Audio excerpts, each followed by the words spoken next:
Assalamualaikum warahmatullahi wabarakatuh. Waalaikumsalam warahmatullahi wabarakatuh. Bagaimana kabarnya anak-anak? Alhamdulillah, luar biasa. Allahu Akbar. Yes. Nah, hari ini sebelum kita mulai pembelajaran, alangkah baiknya kita berdoa terlebih dahulu. Berdoa mulai. A'udzu Billahi minasyaitonir rajim. Bismillahirrahmanirrahim. Alhamdulillahi rabbil alamin. Ar-Rahmanir-Rahim. Maliki yaumiddin. Iyyaka na'budu wa iyyaka nasta'in. Ihdinas siratal mustaqim. Siratal ladzina an'amta 'alaihim ghairil maghdubi 'alaihim waladdallin. Amin. Rabbi zidni ilma warzuqni fahma birahmatika ya arhamar rahimin. Amin ya rabbal alamin. Oke, sebelumnya apakah hari ini ada yang tidak masuk? Tidak. Semua ya? Iya. Alhamdulillah, semoga Allah selalu beri kesehatan untuk kita semua. Amin. Nah, hari ini kita akan belajar mengenai al-kuliah, cara menerapkan al-kuliah al-khamsah dalam kehidupan sehari-hari. Nah, apa sih yang dimaksud dengan al-kuliah al-khamsah? Yang tahu anak-anak? Enggak. Beneran gak ada yang tahu? Tidak tahu. Akan kita jelaskan ya, apa sih al-kuliah al-khamsah itu? Jadi al-kuliah al-khamsah itu adalah 5 prinsip dasar hukum Islam yang melindungi kesejahteraan manusia, mencerminkan perlindungan terhadap berbagai aspek kehidupan agar kita itu hidup itu berjalan dengan seharusnya, taat kepada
Yaitu dengan cara kita sebagai orang Islam wajib apa? Wajib apa? Wajib sholat. Pintar sholat, wajib puasa gitu ya. Kalau lagi sholat. Nah, cara pertama cara menjaganya yaitu menjaga sholat, terus kemudian membaca Al-Quran, terus berzikir, menyebarkan agama Islam, serta menjauhi segala larangan yang dilarang oleh Allah Subhanahu wa Ta'ala. Pada intinya, kita harus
agar kita mudah ya untuk menghafal apa sih al-kuliah al-fasah dan macam-macamnya.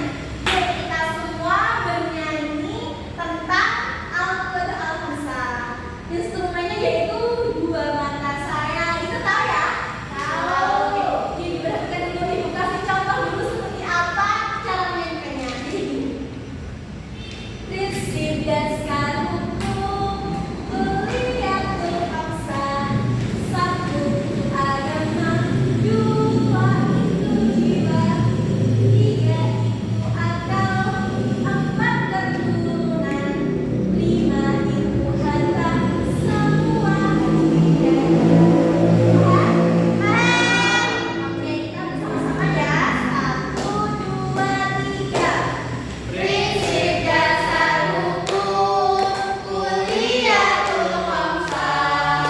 Satu itu agama, dua itu jiwa, tiga itu akal, empat keturunan, lima itu harta, semua harus dijaga.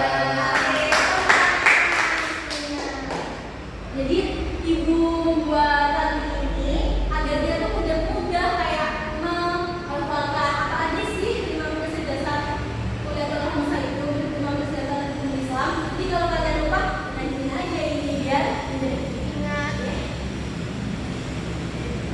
Sekarang untuk mendalami agar kalian itu lebih paham mengenai al-kuliah al-khamsah ini, agar lebih paham dan bisa nanti bisa diterapkan dalam kehidupan sehari-hari, ibu mengadakan suatu kasus yang harus kelompok kalian kerjakan. Di sini akan membagi menjadi 5 kelompok.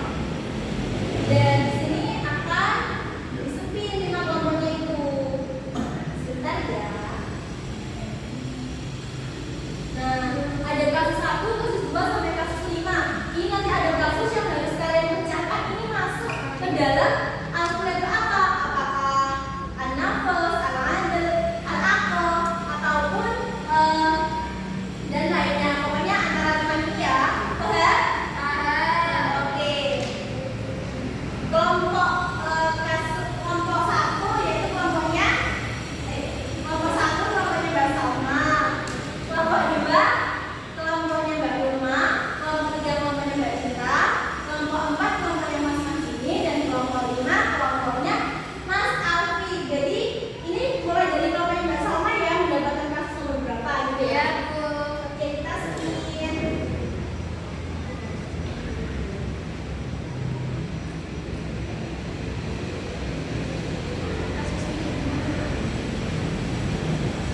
Oke, kelompoknya Mbak Salma mendapatkan kasus nomor 5. Kasusnya udah dikirim di grup ya, dibaca.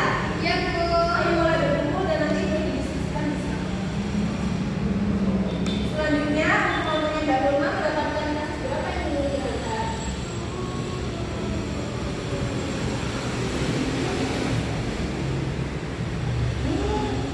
Kasus G mendapatkan kasus 2. Selanjutnya apa soalnya? Iya, Bu. Oke, yang ketiga berarti kok belum kehapus. Tadi berapa? Kasus 2 ya? Oke, lalu kelompoknya Mbak Citra mendapatkan kasus 1. Nomor